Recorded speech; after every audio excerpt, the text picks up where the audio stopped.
Salam sejahtera, terima kasih karena bersama dengan saya di Naziling Unity Channel. Adakah dengan pendedahan ini Samsuri akan dipertanggungjawabkan dan seterusnya akan dipecat oleh PAS?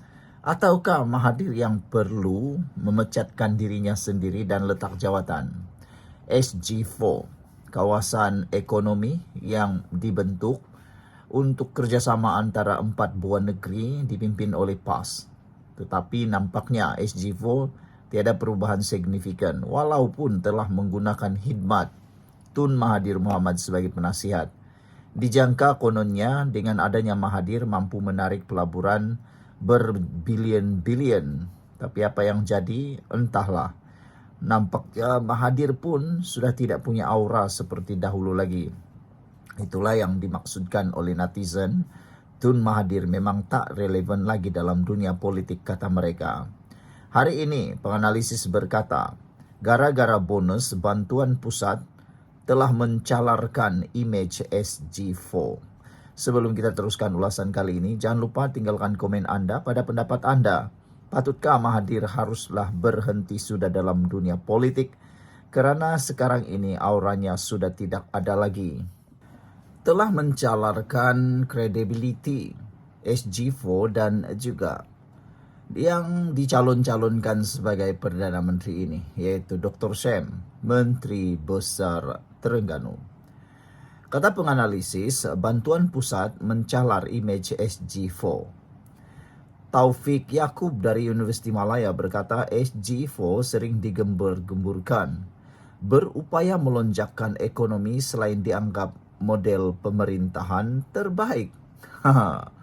Dua penganalisis mendakwa imej 4 negeri di takbir Perikatan Nasional PN atau SG4 sedikit tercalar apabila Putrajaya membiayai bantuan khas kewangan Aidilfitri kepada 14,000 pegawai awam Terengganu. Taufik Yaakob dari Universiti Malaya berkata sebelum ini pentadbiran Perikatan Nasional PN yang diketuai PAS di Terengganu, Kedah, Kelantan dan Perlis sering digembar-gemburkan berupaya melonjakkan ekonomi selain dianggap model pemerintahan terbaik. Namun Taufik berkata, pembayaran bonus Aidilfitri kepada kerajaan Terengganu oleh kerajaan pusat memperlihatkan kelemahan pentadbiran Menteri Besar Ahmad Samsuri Mokhtar walaupun cuba menggunakan hujah ia adalah wang royalti petroleum milik negeri. Samsuri bukan calang-calang latar belakangnya dan digembar-gemburkan sebagai bakal calon Perdana Menteri daripada PAS. Negeri lain yang tidak bergantung kepada hasil petroleum pun masih mampu memberi sagu hati perayaan kepada kaki tangan. Mereka perlu mengubah corak pentadbiran supaya lebih berkesan selepas ini, katanya kepada FMT, mempersoalkan peranan GLC Terengganu menyumbang hasil kepada negeri itu untuk disalurkan semula kepada warganya. Taufik berkata, anak syarikat kerajaan negeri seharusnya mampu memberi hasil kepada kerajaan negeri dan menjadi sumber kewangan kepada pentadbirannya. Tetapi kenapa keuntungan GLC tidak boleh membantu dalam hal ini? Jika guna alasan bonus raya itu, duit royalti pun negeri sepatutnya mempunyai kekuatan kewangan daripada pelbagai sumber lain juga dan simpanan untuk pelbagai perbelanjaan masa depan. Kemarin, Exco Terengganu Azman Ibrahim menafikan dakwaan kelemahan pengurusan kewangan negeri itu sehingga Putrajaya perlu membayar bonus penjawat awam kerajaan terbabit. Beliau turut menegaskan pentadbiran Samsuri bukan bergantung sepenuhnya kepada royalti hasil minyak untuk membayarnya, sebaliknya hanya menuntut hak kerajaan negeri. Sementara itu, Fellow Majlis Profesor Negara Azmi Hassan yang senada dengan Taufik turut membangkitkan sama ada wujud kelemahan dalam pengurusan pentadbiran Terengganu atau kekurangan strategi oleh negeri SG4 untuk menambah pendapatan. Mungkin mereka tidak buat perancangan rapi atau tiada audit. Ini mendukacitakan kerana sepatutnya peluang mentadbir harus digunakan membuktikan kemampuan mengurus negeri dan seterusnya negara. Tetapi peluang itu tidak digunakan sehingga perkara semudah itu yang tidak memakan belanja besar pun mereka tak mampu.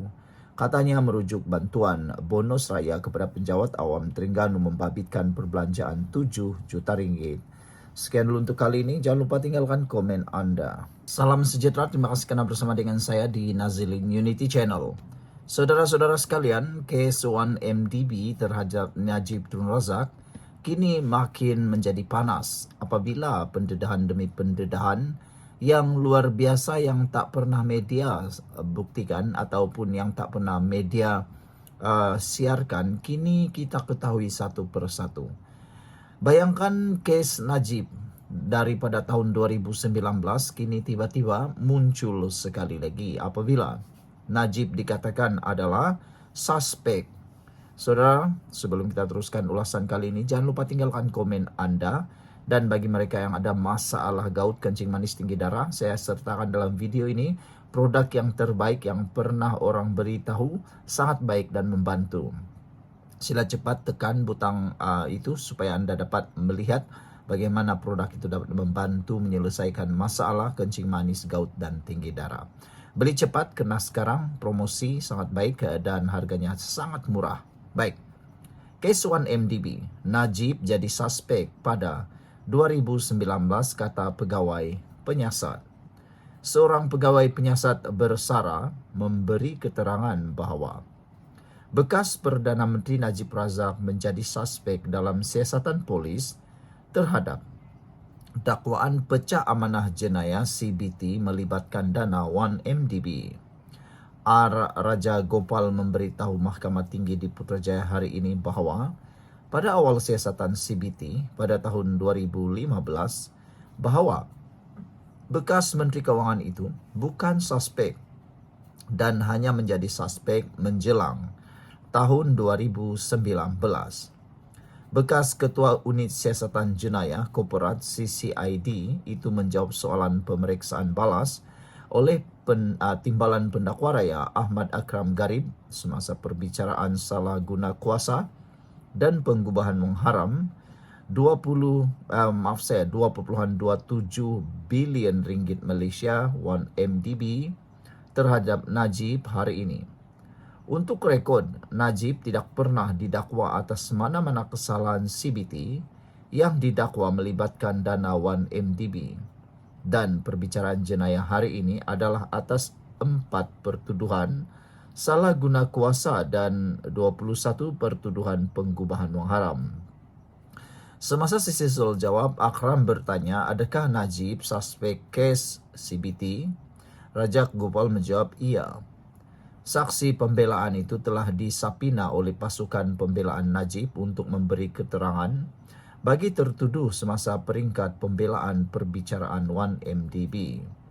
Semasa prosiding di hadapan Hakim Perbicaraan Colin Lawrence Sequeira, Raja Gopal bersetuju dengan penegasan Akram bahawa pihak atasan polis mengarahkan Superintendent berpangkat tinggi ketika itu untuk mengambil alih siasatan CBT pada September 2015. Raja Gopal mengimbas bahawa antara pertimbangan yang menyebabkan dia diminta menjalankan siasatan adalah disebabkan personaliti yang dikaitkan dengan kes itu, iaitu Najib. Bekas pegawai penyiasat itu berkata, kes itu dikaitkan dengan 1MDB yang merupakan entiti milik penuh Menteri Kewangan diperbadankan MOF INC. Raja Gopal menjelaskan ia melibatkan dakwaan kemasukan wang daripada 1MDB ke akaun bank Najib. Sebelum ini, saksi pembelaan memberi keterangan bahawa Najib pada mulanya dilayan sebagai saksi dalam siasatan CBT.